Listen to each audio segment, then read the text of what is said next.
ಸುವರ್ಣ ನ್ಯೂಸ್ಗೆ ಸ್ವಾಗತ. ನಾನು ಗುರುಪ್ರಸಾದ್. ಸಾರಿಗೆ ಸಚಿವ ರಾಮಲಿಂಗಾರೆಡ್ಡಿ ಇವತ್ತು ನೂತನ ಮೇಯರ್ ಮಂಜುನಾಥ್ ರೆಡ್ಡಿ ಜೊತೆಗೆ ಬಿಂಗಿಪುರಕ್ಕೆ ಭೇಟಿ ನೀಡಿದರು. ಈ ವೇಳೆ ಗ್ರಾಮಸ್ಥರು ತಮ್ಮ ಸಮಸ್ಯೆಗಳನ್ನು ಪರಿಹರಿಸುವಂತೆ ಆಗ್ರಹಿಸಿದರು. ಅಷ್ಟೇ ಅಲ್ಲ, ತಮ್ಮ ಮನೆಗಳ ಬಳಿ ಬಂದು ಪರಿಶೀಲಿಸುವಂತೆ ಆಗ್ರಹಿಸಿದರು.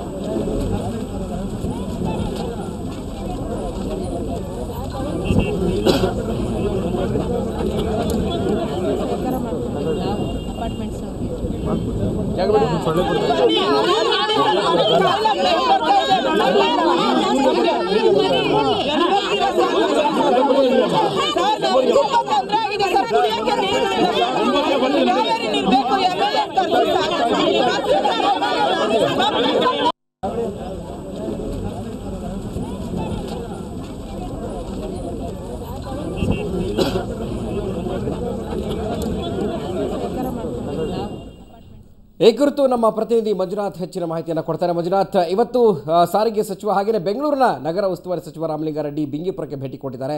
ಮಹಿಳೆಯರು ಕೂಡ ಅಲ್ಲಿನ ಸ್ಥಳೀಯರು ಸಾಕಷ್ಟು ಆಕ್ರೋಶವನ್ನು ವ್ಯಕ್ತಪಡಿಸಿದ್ರು. ಏನು ನಡೀತು ಆ ಒಂದು ಸಂದರ್ಭದಲ್ಲಿ? ಗುರು ಪ್ರಸಾದ್, ಎಲ್ಲ ಜನಪ್ರತಿನಿಧಿಗಳು ಕೇವಲ ಆಶ್ವಾಸನೆಗಳನ್ನ ನೀಡಿ ಹೋಗ್ತಿದ್ದಾರೆ ಅಂತೇಳಿ ತಮ್ಮ ಸಹನೆಯ ಕಟ್ಟೆ ಹೊಡೆದಿದ್ದಂತಹ ಮಹಿಳೆಯರೇ ನೇರವಾಗಿ ಇವತ್ತು ಜಿಲ್ಲಾ ಉಸ್ತುವಾರಿ ಮಂತ್ರಿಗಳಾಗಿರ್ತಕ್ಕಂಥ ರಾಮಲಿಂಗಾರೆಡ್ಡಿ ಅವರು, ನೂತನ ಮೇಯರಾಗಿರ್ತಕ್ಕಂಥ ಮಂಜುನಾಥ್ ರೆಡ್ಡಿ, ಹಾಗೆ ಬಿಬಿಎಂಪಿ ಆಯುಕ್ತರಾಗಿರ್ತಕ್ಕಂಥ ಕುಮಾರ್ ನಾಯಕ್ ಅವರಿಗೆ ತೀವ್ರವಾದಂತಹ ತರಾಟೆಗೆ ತೆಗೆದುಕೊಂಡ್ರು. ಕೇವಲ ನೀವು ಇಲ್ಲಿ ಬಂದಾಗೆಲ್ಲ ಆಶ್ವಾಸನೆಗಳನ್ನ ನೀಡಿ ಹೋಗ್ತೀರಾ ಅಷ್ಟೇ, ಯಾವುದೇ ನಮ್ಮ ಸಮಸ್ಯೆಗಳನ್ನ ಬಗೆಹರಿಸೋದಿಲ್ಲ ಎನ್ನುವಂತ ತಮ್ಮ ಆಕ್ರೋಶವನ್ನು ವ್ಯಕ್ತಪಡಿಸಿದ್ರು. ಈ ಹಿಂದೆನೆ ಇಲ್ಲಿ 15 ಕೋಟಿ ರೂಗಳನ್ನ ಇಲ್ಲಿನ ಮೂಲಭೂತ ಸಮಸ್ಯೆಗಳಿಗೆ ಪರಿಹರಿಸೋದಕ್ಕಾಗಿ ನಾವು ಮೀಸಲಿಟ್ಟಿದ್ವಿ, ಈ ಹಣ ಬೇರೆ ಕಡೆ ಎಲ್ಲೋ ಬಳಕೆ ಆಗಿದೆ ಅಂತ ಒಂದು ಮಾತನ್ನ ಹೇಳಿದ್ದು ಇಲ್ಲಿನ ಜನರ ಸಹನೆ ಕಟ್ಟೆ ಹೊಡೆದಿತ್ತು. ಮತ್ತೆ ಅವರು ಏನು ಸಚಿವರ ಹಾದಿಯಾಗಿ ಎಲ್ಲ ಅಧಿಕಾರಿಗಳನ್ನು ಸಹ ತೀವ್ರವಾದಂತಹ ತರಾಟೆಗೆ ತೆಗೆದುಕೊಂಡ್ರು ರಾಘವೇಂದ್ರ, ಗುರುಪ್ರಸಾದ್ ಸರಿ. ಆದ್ರೆ ಜೊತೆಗೆ ಇಲ್ಲಿ ಖುದ್ದು ನೀವು ನೇರವಾಗಿ ಬಂದು ನಮ್ಮ ಮನೆಗಳ ಹತ್ರ ಸಮಸ್ಯೆಗಳನ್ನು ನೀವು ನೋಡ್ಬೇಕು, ಆಗ ನಮ್ಮ ಸಮಸ್ಯೆಗಳು ನಿಮಗೆ ಅರ್ಥವಾಗುತ್ತೆ, ಇಲ್ಲಾಂದ್ರೆ ಅರ್ಥವಾಗೋದಿಲ್ಲ. ಇಲ್ಲಿ ನೀರು ಸಂಪೂರ್ಣವಾಗಿ ಕಲುಷಿತ ಆಗಿದೆ, ಇಲ್ಲಿ ಬದುಕೋದಿಕ್ಕೆ ಸಾಧ್ಯವೇ ಇಲ್ಲ ಅಂತ ಪರಿಸ್ಥಿತಿ ನಿರ್ಮಾಣ ಆಗಿದೆ ಅಂತ ಹೇಳಿ ತಮ್ಮ ಅಲ್ಲನ್ನ ಈ ಒಂದು ಸಂದರ್ಭದಲ್ಲಿ ಅವರು ತೋಡ್ಕೊಂಡ್ರು. ಮತ್ತೆ ತೀವ್ರವಾದಂತಹ ತರಾಟೆಗೆ ತೆಗೆದುಕೊಂಡ್ರು. ನಂತರ ಇವರ ಒತ್ತಡಕ್ಕೆ ಬಡಿದು ಸಚಿವರ ಹಾದಿಯಾಗಿ ಎಲ್ಲರೂ ಸಹ ಈ ಒಂದು ಗ್ರಾಮ ಮಂಜು ಆ ಸಂದರ್ಭದಲ್ಲಿ ಬಿಬಿಎಂಪಿಯ ಕಮಿಷನರ್ ಇದ್ದಾರೆ, ಅಲ್ಲಿನ ಸಚಿವರಿದ್ದಾರೆ, ಶಾಸಕರಿದ್ದಾರೆ, ಸಂಸದರು ಕೂಡ ಇದ್ದಾರೆ.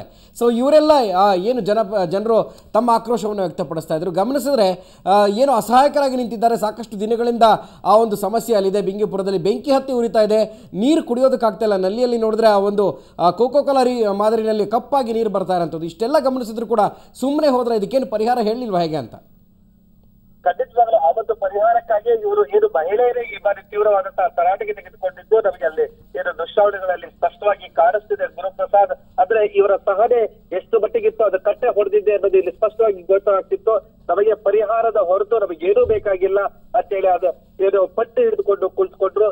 ಜೊತೆಗೆ ಏನು ಅಂತಂದ್ರೆ ಈ ಹಿಂದೆ ಬಂದಾಗ ನಾವು ಅಂದ್ರೆ ಕೇವಲ 3 ದಿನಗಳ ಇದ್ದಷ್ಟೇ, ಬೇರೆಯವರು ಬಂದಾಗ ಇನ್ನೊಂದು ಸ್ವಲ್ಪ ದಿನಗಳು ಮಾತ್ರ ನಾವು ಇಲ್ಲಿ ಕಸವನ್ನ ಸುರಿತೇವೆ, ನಂತರ ನಾವು ಬೇರೆ ಕಡೆಗೆ ಇದನ್ನ ಸ್ಥಳಾಂತರಿಸ್ತೇವೆ ಮತ್ತು ಇಲ್ಲಿ ನಾವು ಸಂಸ್ಕರಿಸ್ತೇವೆ ಅಂತ ಹೇಳಿ ಹೇಳಿದ ಮಾತುಗಳು 3 ದಿನಕ್ಕೆ ಅದು ಉಲ್ಟಾ ಆಗಿತ್ತು. ಆದ್ರೆ ಇದು ನಮಗೆ 2 ತಿಂಗಳ ಅವಕಾಶವನ್ನ ನೀಡಬೇಕು ಅಂತ ಹೇಳಿ ಏನು ಖುದ್ದು ಜಿಲ್ಲಾ ಉಸ್ತುವಾರಿ ಮಂತ್ರಿಗಳ ಇಲ್ಲಿ ಜನರನ್ನ ವಿನಂತಿಸಿದ್ರು. ಅದಕ್ಕೂ ಇವರು ಏನು ತಪ್ಪು ಹಾಕ್ಲಿಲ್ಲ, ನಮಗೆ ಅದು ಸಾಧ್ಯವೇ ಇಲ್ಲ, ನಾವು ಒಂದು ಲೋಡನ್ನು ನಂತರ ಏನು ಕಸವನ್ನು ಹಾಕೋದಕ್ಕೆ ನಾವು ಇಲ್ಲಿ ಬಿಡೋದಿಲ್ಲ ಅಂತ ಪಟ್ಟು ಹಿಡಿದುಕೊಂಡು ಕುತ್ಕೊಂಡ್ರು.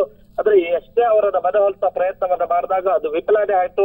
ಕೊನೆಗೂ ಸಹ ನಾವು ಈ ಕೂಡಲೇ 15 ಕೋಟಿ ರೂಗಳನ್ನ ಬಿಡುಗಡೆ ಮಾಡ್ತೇವೆ, ನಿಮ್ಮ ನೀರಿನ ಸಮಸ್ಯೆಯನ್ನ, ನಿಮ್ಮ ಆರೋಗ್ಯದ ಸಮಸ್ಯೆಯನ್ನ, ಜೊತೆಗೆ ಏನು ಈ ಒಂದು ಗ್ರಾಮಕ್ಕೆ ಬೇಕಾಗಿರ್ತಕ್ಕಂಥ ರಸ್ತೆಗಳನ್ನ ನಾವು ಮಾಡಿಕೊಡ್ತೇವೆ ಅಂತ ಒಂದು ಭರವಸೆಯನ್ನ ನೀಡಿದ ನಂತರ ಸ್ವಲ್ಪ ಮಟ್ಟಿಗೆ ಅವರು ಏನು ಮನವೊಲಿಸುವಂತ ಪ್ರಯತ್ನವನ್ನ ಮಾಡಿದಾಗ ಅವ್ರು ಸ್ವಲ್ಪ ಮಟ್ಟಿಗೆ ಎಲ್ಲೋ ಒಂದು ಕಡೆ ಗ್ರಾಮಸ್ಥರು ಈ ಒಂದು ಈ ಬಾರಿ ಆದ್ರೂ ನಾವು ಮೇಲೆ ನಂಬಿಕೆ